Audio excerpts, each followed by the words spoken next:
Түнкү саат 10:30-га 22:30-га чукулдап калды убакыттын жемеси. Бул аралыкта Ош шаарындагы Кооператив көчөсүнө асфальт төшөө иштери түн бир окум убакыт болгонуна карабастан жүрүп жатат. Кооператив көчөсү бул билесиздер, Курманжандаткай көчөсү менен кесилишет. Азыркы учурда Волгоград көчөсү бар. Бул жерден жакында ачылды. Могул жака Темирязевка караган көчө, андан бери карай Черемушкага бурулган светофордон тарта асфальт төшөө иштери каралган. Негизи Курманжандатка көчөсүнө чейин толук жасалат. Бирок азыркы учурда Волгоград көчөсүнөн бери карай асфальттын биринчи катмары төшөлүп келип жатат. Негизинен 2 катмар асфальт төшөлөт. Жолдун абалы көрүп турганыңыздардай мындай жакшы эмес болчу. Чынын айтыш керек, Кооператив көчөсү өтө начар болчу. Бир гана ушул жол азыркы учурда жасалбай турган. Шаар мэри Жеңишбек Шермановдун тапшырмасына ылайык аталган көчөдөгү толук асфальт төшөлүп, жаңы сонун жолго айланат. Ушул тапта бир эле учурда Ош шаарынын аймагында бир канча көчөлөрдө түнкү саат 10:30 болгонуна карабастан асфальт төшөө иштери жүрүп атат. Алсак Молдонияс көчөсү, мына Кооператив көчөсү, Исхак Разаков көчөсү, КБК тарап Касымбеков көчөлөрүндө да бир канча көчөлөрдө асфальт төшөө иштери жүргүзүлүп жатат. Быйылкы жылы Ош шаарында айтсак болот, жолдордун капиталдык оңдоп түзөө, жаңы жолдорду ачуу, негизги унак каттамдарын түзгөн шаардын ичиндеги жолдорду асфальттоо иштери өтө көп көлөмдө жүргүзүлдү. Айтсак 100% негизги көчөлөр асфальтталып жасалды. Бир дагы мурунку колдонуудагы жолдор дээрлик калган жок, баары жасалып, жаңыдан асфальт төшөлүп пайдаланууга берилди. Аны өзүңүздөр көрүп билип турасыздар. Жалпысынан 80 чакырымга жакын жол ага асфальт төшөлдү. Кудай буйруса дагы бул жолдордун көлөмүн ошол 100 чакырымга чейин жеткизүү болжолдонуп пландалып жатат. Ош шаарынын мэри Жеңишбек Шермановдун тапшырмасына ылайык азыркы учурда 80 чакырым жолго асфальт төшөлүп, 45-50ге жакын көчөдө жумуш жүрдү. Андан сырткары тротуарлар курулду. Тротуарлардагы бул 40 чакырымга жакын тротуарлар жасалды. Учурда жумушчулар жолдо жүргөн жүргүнчүлөргө унаа кыймылына тоскоолдук жаратпайлы деп. Урматтуу Москва шаарындагы мекендештер, Умбем клиникасы төмөнкү кызматтарды сунуштайбыз. Педиатр, гинекология, стоматология, неврология, хирургия, кардиология, лор, УЗИ жана башка. Андан тышкары массаж жана бардык лабораториялык анализдер. Толук маалымат +7925 103 2277. Биздин дарек Москва шаары, метро Нахимовский проспект, Сивашская 7, корпус 2. Сиздин ден соолугуңуз биздин камкордук. Бул жагына басылып бүттү биринчи тарабы. Ал эми экинчи тарабын азыр битум себилип, цемент, асфальт алып келип КамАЗдар иштеп атышат. Бул тарап Кооператив көчөсү, азыр Волгоград көчөсүнөн Навай көчөсүнүн кесилиши бар. Бул жактан билесиздер, облустук ГАИден келген Навай көчөсү бар. Ал дагы алты тилкелүү болуп жаңы бүттү Навай көчөсү, билесиздер. Ошол жерге чейин жасалат. Андан аркысы азыр бул жерден ошол Барышбек Каган эстелигинин айлампасына үстүнөн көпүрө курулуп атат.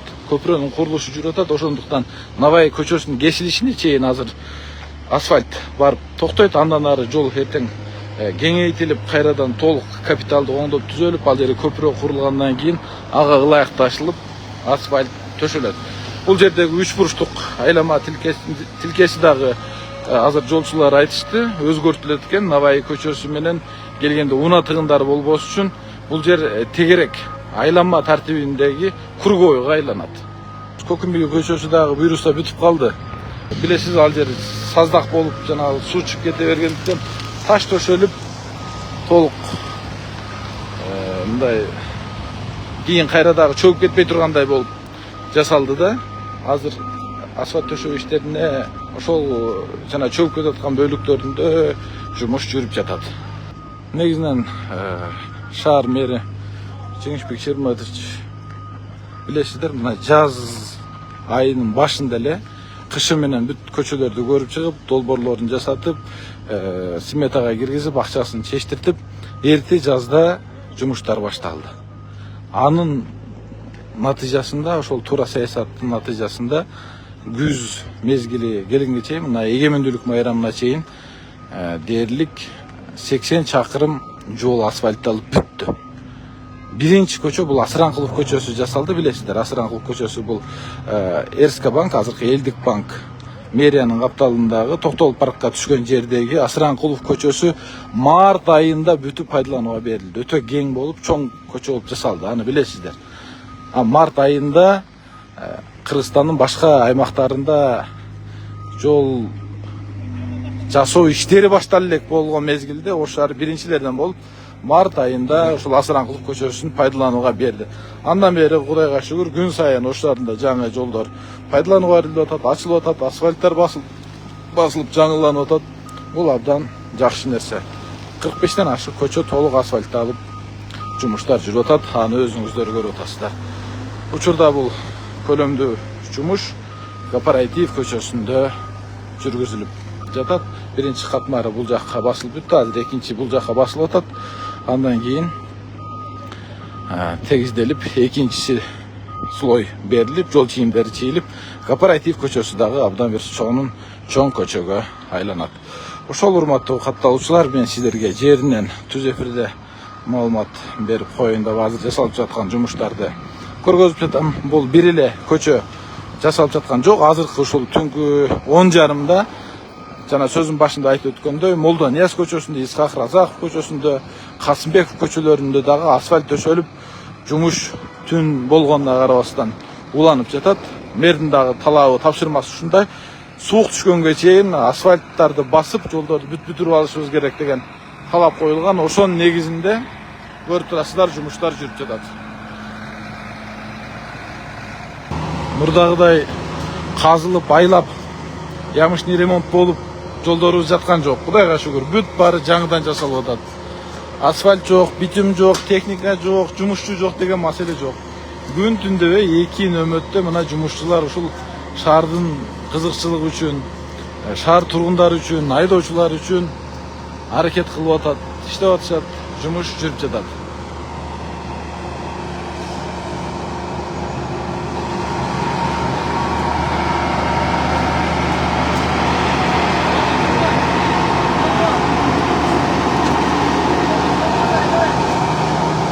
Саламатсыздарбы кыргыз элим, мен атым Чынара.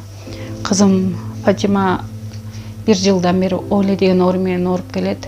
Костная дисплазия деп, колдорунда, буттарында жаралары бар. Сиздерге кайрылып аткандын себеби жардам сурап кайрылып атам. Фатиманы лечение кылганга каражатыбыз жетишпегендиктен 5-10 сом болсо да сиздерден жардам сурайм. Кайдыгер карабай жардам берип коюңуздар. Фатимамдын айыгып кетишине салымыңыздарды кошуп, жардамыңыздарды берип койгула. Ар бир түнү ооруган сайын жүрөгүм ооруйт, жардам бериңиздер. Жараткан Аллахым бизге берген жардамыңыздарды миңертелеп, көп эселеп кайтарсын. Ушул кызымдын ооруганына салымыңыздарды кошуп коюңуздар, суранам кыргыз элим. Биздин реквизит номерлерибиз М-банк Шарипа М деп чыгат, 0401 апамдыкы. Россия өлкөсүнөн котором дегендерге Сбербанкыбыз бар, Асылбек деп чыгат, 7240. Ушул номерге которо бересиздер. Өзүм менен азыркы учурда такси болуп иштейт. Кыргыз элим, Фатимага салымыңыздарды кошуп, жардам берип коюшуңуздарды суранам.